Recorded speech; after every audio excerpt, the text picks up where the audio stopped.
Good morning students.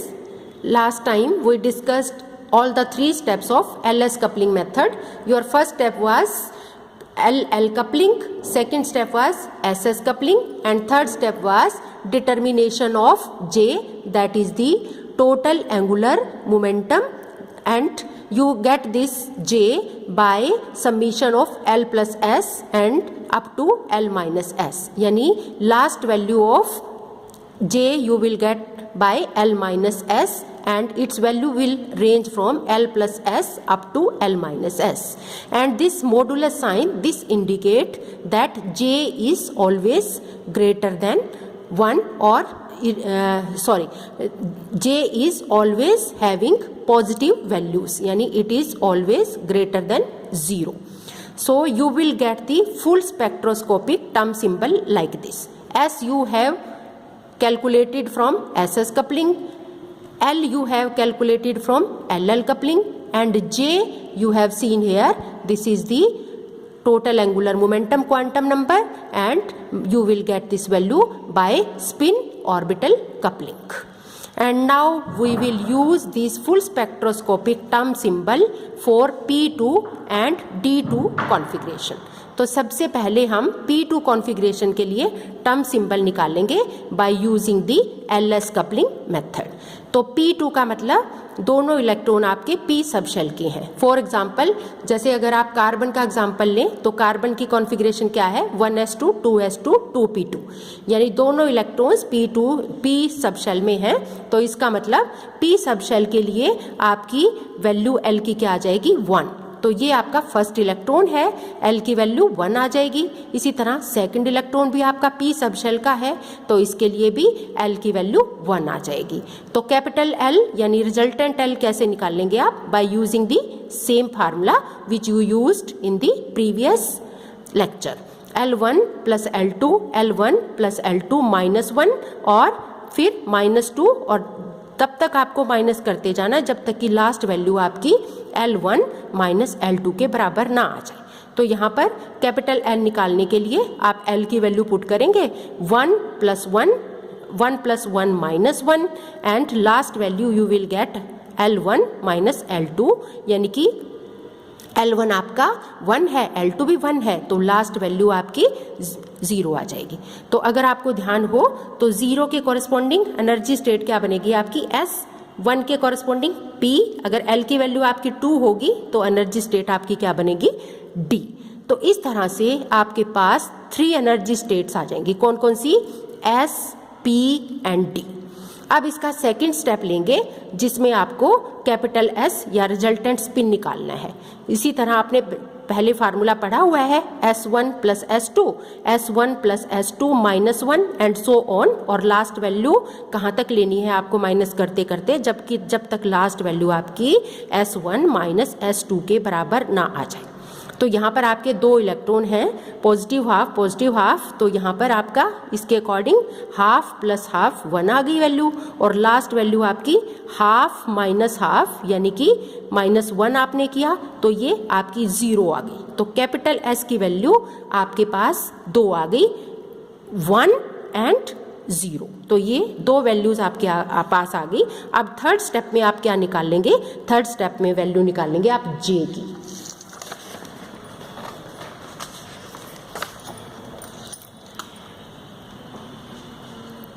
अब अगर S की वैल्यू 1 है तो इसके कॉरेस्पॉन्डिंग मल्टीप्लिसिटी आपकी क्या हो जाएगी, 2s प्लस 1 फार्मूला के अकॉर्डिंग 3 आ जाएगी, यानी ट्रिपलेट स्टेट होगी आपकी.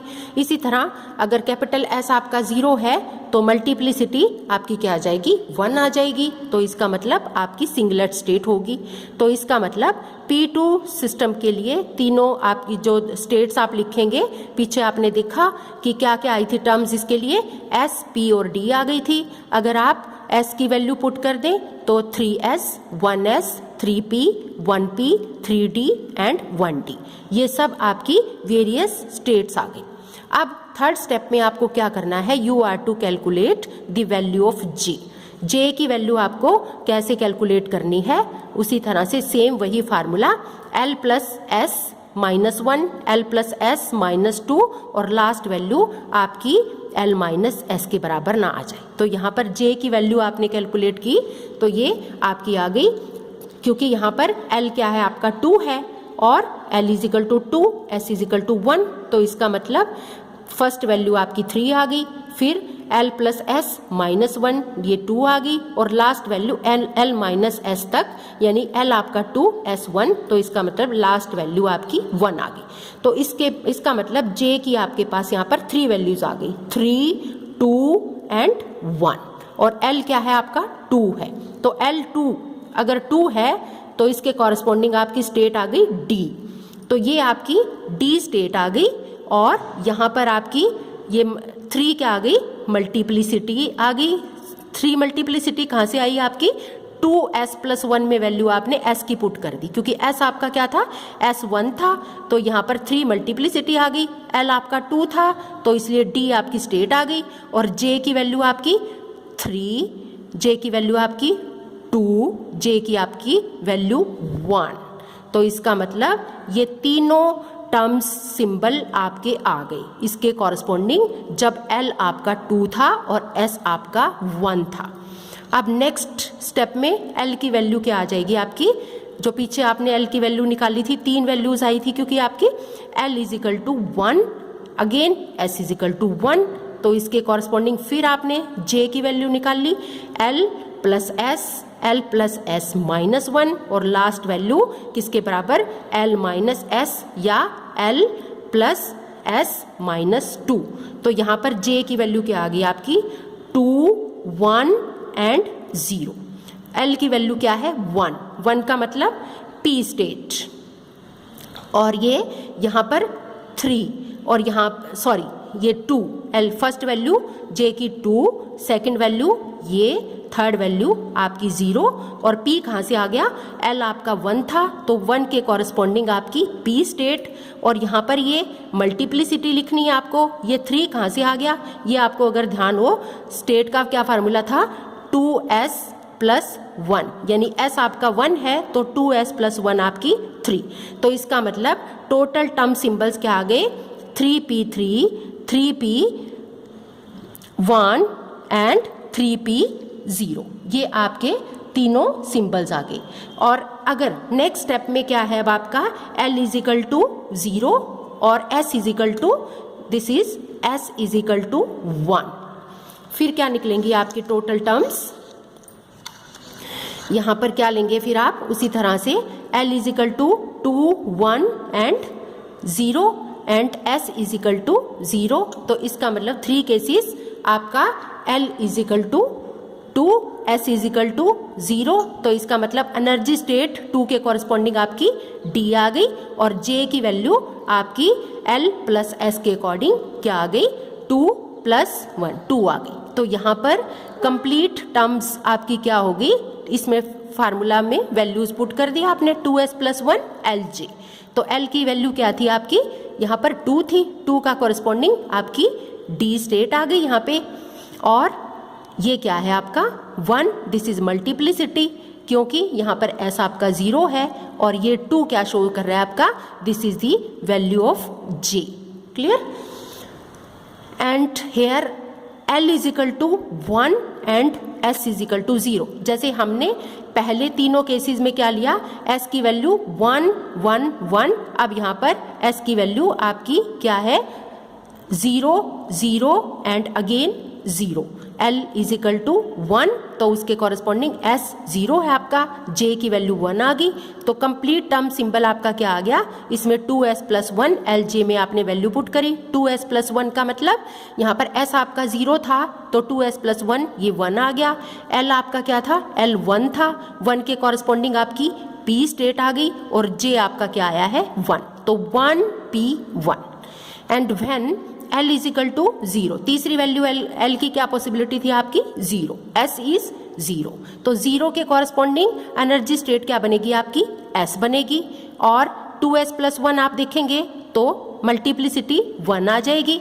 अब J इसका क्या आएगा, L प्लस S, J की वैल्यू आपकी क्या आ गई, L प्लस S, तो इसका मतलब J की वैल्यू आपकी 0 आ गई, तो ये आपका टोटल टर्म सिंबल क्या आ गया आपका 1s 0।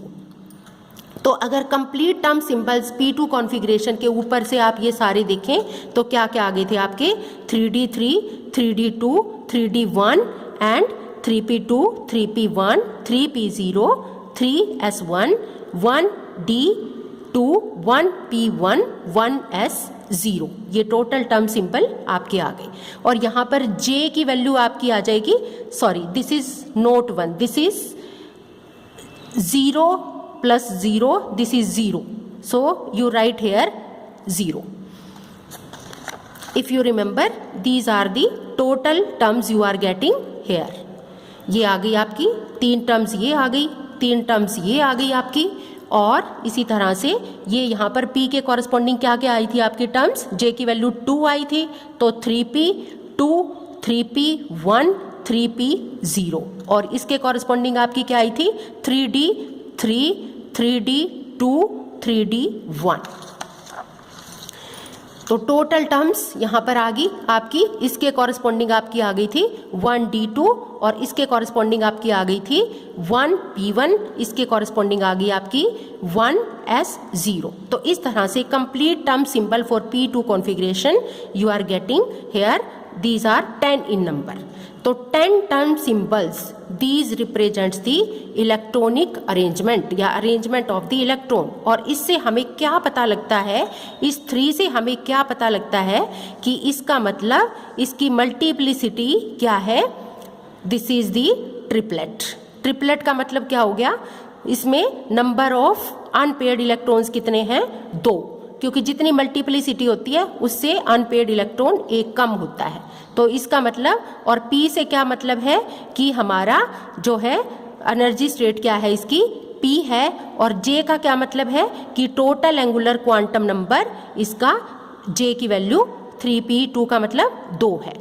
तो इसी तरह से दूसरे टर्म सिंबल से भी हमें पता लगता है कि उसकी टर्म क्या है, उसके J की वैल्यू क्या है, और उसकी मल्टीप्लिसिटी से पता लगता है नंबर ऑफ अनपेयर्ड इलेक्ट्रॉन। अगर यहाँ पर मल्टीप्लिसिटी आपकी 1 है तो इसका मतलब नंबर ऑफ अनपेयर्ड इलेक्ट्रॉन यहाँ पर क्या होंगे, कोई भी नहीं होगा, 0 है। तो इस तरह से ये आपको टर्म सिंबल से बहुत इंपॉर्टेंट इंफॉर्मेशंस मिलती हैं। लेकिन ये सभी टर्म्स अब आप देखेंगे P2 कॉन्फ़िगरेशन के लिए 1s2, 2s2, 2p1, 3p1, ये क्या है, this is the excited state of carbon, जिसमें एक इलेक्ट्रॉन एक्साइट होके 3p में चला गया। लेकिन ग्राउंड स्टेट में क्या थी 1s2, 2s2, 2p2, ये दोनों ही इलेक्ट्रॉन आपके P सबशेल 2p सबशेल को बिलोंग करते थे। तो इसका मतलब दोनों इलेक्ट्रॉन्स के ऑल दी 4 क्वांटम नंबर्स आपके सेम आएंगे, and this is against the Pauli's exclusion principle, यानी कि ये पॉलीज एक्सक्लूजन प्रिंसिपल को वॉयलेट करता है, ये उसके अगेंस्ट है। तो इसलिए हमें ये जो आपकी टर्म्स आई थी, इसका मतलब जो 10 टर्म्स आपकी आई थी, they will be reduced to how much, only these 3 values, 1s, 3p and 1d only, क्योंकि otherwise this will violate the Pauli's exclusion principle, जो ये कहता है no 2 electrons can have all the 4 set of quantum number same। तो इसलिए P2 configuration के लिए क्या करना पड़ेगा आपको, जो आपको ध्यान हो कि 15 अरेंजमेंट्स जो आपके आए थे 1 2 3 4 5 6 सॉरी 7 8 9 10 11 12 13 14 एंड 15, इन 15 अरेंजमेंट्स को अगर आप ध्यान से देखो, यहाँ पर A का मतलब क्या है, all the 2 electrons are of parallel spin. यहाँ पर क्या है, they are paired up, A की ऑर्बिटल में पेयर्ड स्पिन कहेंगे इसको, और यहाँ पर एक इलेक्ट्रॉन अपवर्ड एक downward, it means they are opposite spin. तो यहाँ पर इस डायग्राम में दिखाया गया, ये आपका पैरेलल स्पिन है, ये आपका स्पिन पेयर्ड है, और ये आपका अपोजिट स्पिन के इलेक्ट्रॉन है। अगर 10, 11 और 12 अरेंजमेंट को आप देखें तो ये बिल्कुल 7, 8, 9 के जैसा ही है, ये भी अपोजिट है, ये भी अपोजिट है। 1, 2, 3 को देखें तो 13, 14, 15 के जैसा ही है, ये भी पैरेलल है, ये भी पैरेलल है। तो इसका मतलब अगर हम इनको भी कंसीडर करेंगे तो पॉलीज एक्सक्लूजन प्रिंसिपल को हम वॉयलेट करेंगे, यानी कि उसको हम डिसएग्री करेंगे, तो इसका मतलब ये अरेंजमेंट आपके कैंसल आउट हो जाएंगे। तो इसका मतलब टोटल सिर्फ ये 9 अरेंजमेंट्स ही हैं जिससे आपको टर्म्स निकालनी है। तो इसका मतलब इन 9 अरेंजमेंट्स के अकॉर्डिंग आपको L की वैल्यू निकालनी है। तो L की वैल्यू क्या आ जाएगी आपकी +1, 0, -1, इसके कॉरस्पॉन्डिंग +2, क्योंकि यहाँ से आप देख रहे हैं कि इलेक्ट्रॉन कौन कौन से सब शेल में गए हैं, आपके दोनों इसी में गए हैं +1 में, तो इसका मतलब +2 होगी। दोनों इलेक्ट्रॉन यहाँ पर 0 के कॉरस्पॉन्डिंग गए हैं तो 0 हो गई। दोनों इलेक्ट्रॉन -1 में गए हैं तो इसका मतलब -2 होगी वैल्यू। और फिर हम क्या करेंगे, अल्टीमेटली ये जो भी हमारे पास समीशन ऑफ L से जो वैल्यूज आएंगी we will rearrange all these values. कैसे? सबसे पहले हम क्या करेंगे, जब आपका इन वैल्यूज को रीअरेंज करने के बाद यू विल गेट, जब आपका ML क्या है +1, 0, -1, ये 3 वैल्यूज हैं तो इसका मतलब L इज 1। और जब आपका L1 है, S1 है, तो आपकी मल्टीप्लिसिटी क्या हो जाएगी, 3 हो जाएगी। ठीक है, तो इसका मतलब यहाँ पर कंप्लीट टर्म सिंबल आपका क्या आ गया, this is 3p, sorry this is the 3p, this is not term symbol, this is actually the terms. जब हम नीचे J की वैल्यू लगाते हैं तो ये टर्म सिंबल बन जाता है। उसी तरह से अगर L की वैल्यू यहाँ पर आप देखें +2 और 0, -2, +1, 0, -1, इसको जब आप रीअरेंज करेंगे then you will get the values +2, +1, 0, -1, -2। तो इसका मतलब इस सारे के कॉरस्पॉन्डिंग L क्या आ गया, आपका 2 आ गया। अब यहाँ पर L आपका 2 है तो स्टेट आपकी D होगी। जब L यहाँ पर आपका 0, एक क्या बच गया, अब आपके पास सिंगल 0 वैल्यू बच गई, तो 0 के कॉरस्पॉन्डिंग स्टेट आपकी S हो जाएगी। तो इसका मतलब when both the electrons are paired so S will be 0